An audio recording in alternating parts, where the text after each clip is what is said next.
सलाम अदाब एनजीआईएनयू to all the listeners. कैसे हैं आप सब? उम्मीद है कि होंगे खुशबाश, शादो आबाद और जहां भी होंगे रेडियो सनशाइन के प्रोग्राम्स को कर रहे होंगे एंजॉय। आज जो मैं लेके आई हूँ आप लोगों के लिए बुक, वो है सबसे आला, सबसे मुनफरिद और मारूफ तरीन किताब। तो देर किस बात की है, आ जाइए कमेंट सेक्शन में लगवा दीजिए अपनी हाजिरी, क्योंकि ये है आपका अपना book review with RJ Yasmin. Friends, आप लोगों से एक ही इल्तमास है कि चैनल को कीजिए सब्सक्राइब, वीडियो को कीजिए लाइक एंड शेयर और कमेंट सेक्शन में अपना वैल्यूएबल फीडबैक देना मत भूलिएगा, क्योंकि आपका फीडबैक हमारे लिए सबसे अहम तरीन होता है। विदाउट वेस्टिंग अ टाइम हम दरवा करते हैं अपने कुतुब खाने का और देखते हैं कौन सी किताब हमारा इंतजार कर रही है। आज का नॉवल जो हम आपके साथ डिस्कस करने जा रहे हैं और रिव्यू करने जा रहे हैं, इस नॉवल से हर खास व आम वाकिफ है। फ्रेंड्स, ये नॉवल है अल्केमिस्ट।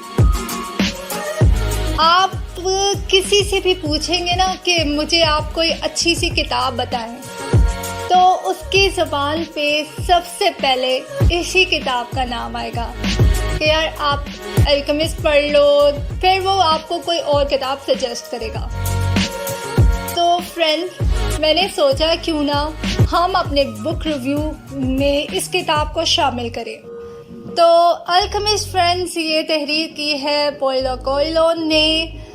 सबसे पहले लिसनर्स, आपको इस राइटर के बारे में मैं बताती चलूँ, इन राइटर्स से मुतारिफ करवाती चलूँ कि पोइलो कोएल्हो एक ब्राज़ीलियन राइटर है, नॉवलिस्ट है। रियो डी जनेरो ब्राज़ील के कैपिटल में पैदा हुए। ये नॉवल अल्केमिस्ट 1988 में पुर्तगीज़ यानी पुर्तगाली ज़बान में लिखा गया, लेकिन अब तक इसकी दर्जन से ज़ायद ज़बानों में तर्जुमा हो चुका है। तो आए अब थोड़ा सा हम अल्केमिस्ट की स्टोरी को भी देखते चले कि अल्केमिस्ट की स्टोरी बेसिकली है क्या। स्पेन में एक जगह अंदलूसिया है, वहाँ का रहने वाला एक शेपर्ड जिसका नाम संतियागो था, वो एक टीनएजर लड़का था। इससे मुख्तलिफ इलाकों की सैर करने का बहुत शौक था, गांव-गांव नगरी नगरी फिरने का इसे शौक था। उसकी एक मुलाकात एक लड़की से हुई और लेकिन वो उस लड़की को फरामोश नहीं कर पाया, भूल नहीं पाया। तो उसने सोचा क्यों ना मैं दोबारा उस गांव जाऊं ट्रीफा और वहाँ पे उस लड़की से मुलाकात करूं। रास्ते में रात पड़ जाती है और उसको पड़ाव करना पड़ता है। वो एक चर्च के साथ अपनी बकरियां जो है वो वहाँ पे बांध देता है और एक दरख्त के नीचे सो जाता है। अब फ्रेंड, क्या होता है कि उस दरख्त के नीचे जब वो सोया होता है तो उसे कुदरत की तरफ से एक इशारा मिलता है कि इजिप्ट में खजाना दबा हुआ है। सुबह के वक्त ख्वाब की ताबीर बताने वाली के पास वो पहुंच जाता है। वो कहती है कि मैं तुम्हें इसका बता देती हूँ, लेकिन इसका 10% जो तुम्हें मिलेगा वो तुम मुझे दोगे। वो उसको बताती है कि ऐसे इजिप्ट में, मिस्र में, वहाँ पे जो पिरामिड्स हैं वहाँ पे खजाना दबा है। वो कहते हैं ये तो मुझे पहले से पता है। वो कहता है कि ये तो मुझे पहले से पता है। वहाँ से वो उठ के चला आता है। अब क्या होता है कि वो एक जगह बैठा हुआ होता है बेंच पे और वहाँ पे एक बुजुर्ग आते हैं और वो कहते हैं मैं तुम्हारी मंजिल पाने में तुम्हारी मदद कर सकता हूँ। वो कहते हैं कि यार ये लगता है कि उसी औरत ने मेरे पीछे लगाया है। तो वो उनकी बातों पे जो है वो कान नहीं धरता। फिर वो बुजुर्ग क्या करते हैं, ज़मीन पे उसके वालिदैन का नाम लिखते हैं। तो वो कहते हैं कि इनके पास कुछ गायब का इल्म है। तो वो बुजुर्ग कहते हैं कि मैं तुम्हें तुम्हारी मंजिल तक पहुंचाने की निशानियां और मंजिल तक पहुंचाने का रास्ता तुम्हें बता सकता हूं, लेकिन तुम अपनी इन बकरियों के रेवड़ में से 10 गुना मुझे दोगे। अब वो पहले तो परेशान हो जाता है, फिर वो क्या करता है कि 10 गुना जो बकरियां रहती हैं, यानी कि जो उसका आधा हिस्सा है वो रख के बाकी सारी बकरियां बेच देता है और उन बुजुर्ग को दे देता है। वो उसे कुछ पत्थर देते हैं जो कि नेचर के निशानियां समझने में उसकी मदद करती हैं। तो सबसे पहले फ्रेंड्स वो मोरक्को जाता है और उसका सारा कुछ चोरी हो जाता है। अब क्या है फ्रेंड्स के अब वो खाली हाथ रह जाता है। वो कहता है इससे अच्छा तो मैं ना ही करता ये सफ़र। वो पहले डिसहार्ट होता है, फिर कहता है नहीं, अब मैंने कर लिया तो अब इसका कोई ना कोई सलूशन निकालना पड़ेगा। कोई बात नहीं, मैंने अपनी मंजिल तक पहुंचना है तो मैंने डिसहार्ट नहीं होना। वो वहाँ पे अफ्रीका जाने, क्योंकि अफ्रीका से Sahara desert and Sahara desert से वो इजिप्ट का वो रास्ता अपनाता है। वहाँ पे वो एक शॉप में नौकरी कर लेता है।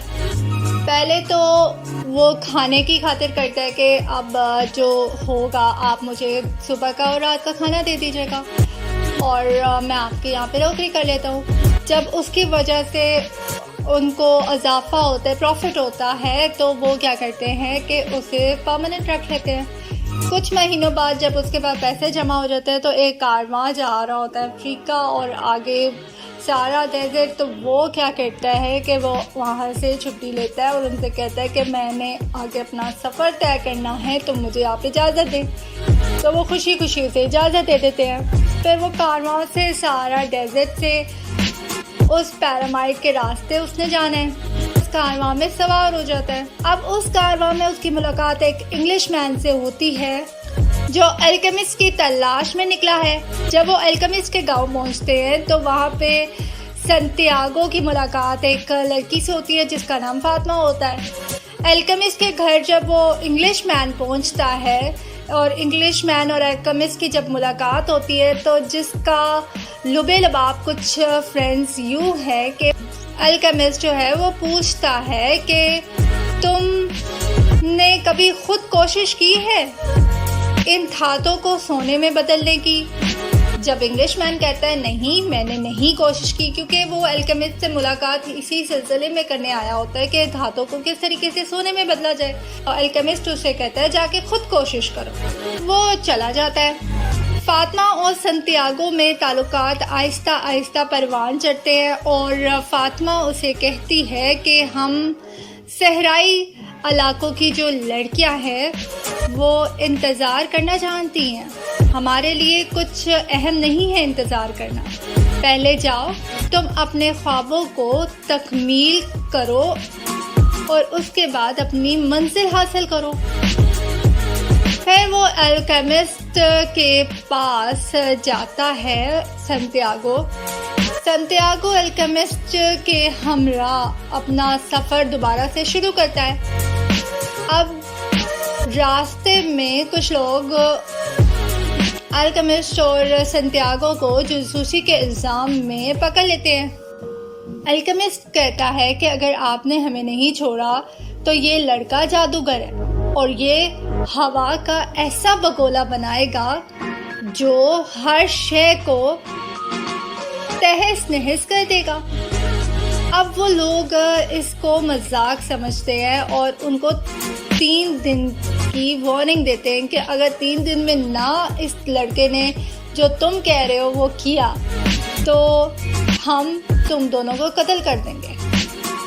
संतियागो अल्केमिस्ट को कहता है कि ये आपने क्या कर दिया, आपने बहुत गलत किया, आपने क्यों झूठ बोला, मैं तो ऐसा कभी नहीं कुछ कर सकता, जो मैं कर ही नहीं सकता आपने उसका दावा ही क्यों किया। अल्केमिस्ट कहता है कि तुम कुदरत की निशानियों से अपने आप को हम आहंग करो और कोशिश करो कि तुम एक आंधी चला सको।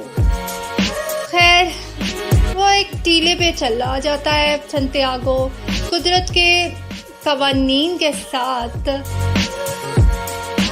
खामोशी में हम आहंग होने की कोशिश करता है।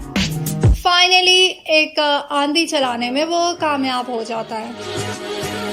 अब क्या होता है कि नेक्स्ट वो एक मॉक की झोंपड़ी के पास पड़ाव करते हैं, जहां उनको एक तांबा मिलता है, एक धात मिलती है।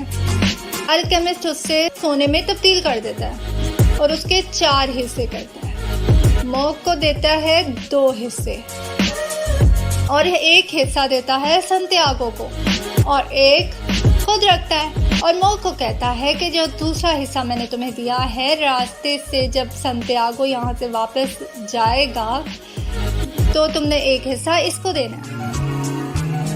अल्केमिस्ट वहाँ से अपनी राह संतियागो से जुदा कर लेता है। जब पिरामिड्स के पास वो पहुँचता है तो उसके साथ फिर एक मिसहैप होता है। डाकू उससे, जो अल्केमिस्ट ने उसको हिस्सा दिया होता है, एक सोने का टुकड़ा, वो उसे छीन लेते हैं। संतियागो उनसे जिक्र करता है अपनी पूरी कहानी का, तो डाकू उस पर हंसने लग जाते हैं और कहते हैं कि उनमें से एक जो डाकू होता है वो कहता है कि लो, ऐसे कौन करता है? कौन अपने ख्वाबों के पीछे इतना लंबा सफ़र तय करता है? ऐसे तो मुझे भी एक ख्वाब आया था और के ट्रीफा में एक दरख्त है, उसके नीचे एक खजाना दबा हुआ है। संतियागो ये सुन के हैरान हो जाता है और दिल ही दिल में हंसता है और उसके बाद वो उस जगह जाके वो खजाना निकाल लेता है। अब फ्रेंड्स, जो चीज़ें मैंने इससे सीखी हैं, जो लेसन्स इस किताब में बताए गए हैं, वो मैं आपको बताती हूँ कि नंबर 1, इन्होंने बताया है कि जो ट्रेजर आपके लिए है वो वहीं पे होगा जहाँ पे आप हैं, लेकिन उसके लिए मुमकिन है कि आपको दूर भी जाना पड़ सकता है, आपको स्ट्रगल करनी पड़ सकती है। तो treasure is where you are, but you need to go out in order to seek it. The real treasure is who we become after our struggle and hard work. हम जो उस सफ़र में इतने हार्ड वर्क से, मेहनत से गुज़रते हैं और इतना कुछ हम सफ़र की धूल में हासिल करते हैं, क्योंकि एक सफ़र ही नहीं होता ओनली, उस सफ़र के दौरान जो चीज़ें हम जिस चीज़ों से गो थ्रू होते हैं, हमारे एक्सपीरियंसेस, हमारे तजुर्बात। और फ्रेंड्स, मेरी एक टीचर थी, वो कहती थी कि हर एक्सपीरियंस हमें कुछ ना कुछ सिखाता ज़रूर है। तो यही चीज़ यहाँ पे भी इन्होंने बताई है कि आपको जो एक्सपीरियंसेस पेश आए हैं वो आपको कुछ ना कुछ सिखा के ज़रूर जाएंगे और आपने लर्नर बनना है। आपके अंदर एक इंस्टिंक्ट होनी चाहिए सीखने की, जिसे हम कहते हैं courage to know. Never stop moving by getting disappointing temporal failures. आर्जी तौर पे तो आपको फेलियर्स होंगे, लेकिन आपने रुकना नहीं है, अपने ड्रीम को फॉलो करना है और फॉलो योर हार्ट। बाज़ औक़ात लोग कहते हैं कि दिल की नहीं माननी चाहिए, लेकिन कभी कभार आपको दिल से भी फतवा ले लेना चाहिए, क्योंकि दिल भी हमें सीधे रास्ते पे लेके जा सकता है, जैसे इस कहानी में हुआ है। When you want something, all the universe conspires in hoping you to achieve it. संतियागो हर जगह पे फ्रेंड्स वो यही सोचता है और वो यही कहता है, और उसको कुदरत के जो इशारे होते हैं वो यही कहते हैं कि जब आप एक डेस्टिनी फाइनलाइज करते हो ना, और आप अचीव करने के लिए लग जाते हो, तो आहिस्ता आहिस्ता कुदरत आपकी मदद करती है हर कदम पर। तो इसमें भी यही बताया गया है। और मुझे ये बताइएगा आप लोगों को ये किताब कैसी लगी, क्योंकि फ्रेंड्स ये तो मुझे बहुत मोटिवेटिंग और इंस्पायरिंग लगी, क्योंकि मुझे तो बहुत अच्छा लगा। मैं जब भी इस किताब को पढ़ती हूँ वो मैं मोटिवेट हो जाती हूँ। मेरा दिल चाहता है कि जो मैं अचीव कर रही हूँ उसमें अपना 100% नहीं 200% दूँ। तो फ्रेंड्स, आप लोग भी बताएं कि क्या आप लोगों ने अपनी डेस्टिनी अचीव की या नहीं, या अगर कर रहे हैं तो क्या टेम्पोरल फेलियर्स की वजह से रुक तो नहीं गए? अगर रुक गए तो मत रुकिए। छोटी छोटी जो आजमाइशें होती हैं ना, इनसे कभी भी नहीं रुकना चाहिए। हमेशा आगे से आगे बढ़ना चाहिए और हमेशा इनसे कुछ पॉजिटिव सीखना चाहिए। इस नोट के साथ आपकी आरजे कहती है साइनिंग आउट। अपनी दुआओं में हमें याद रखिएगा और अपना बहुत सा ख्याल रखिएगा और अपने इर्द गिर्द वालों का भी बहुत ख्याल रखिएगा। अल्लाह हाफ़िज़।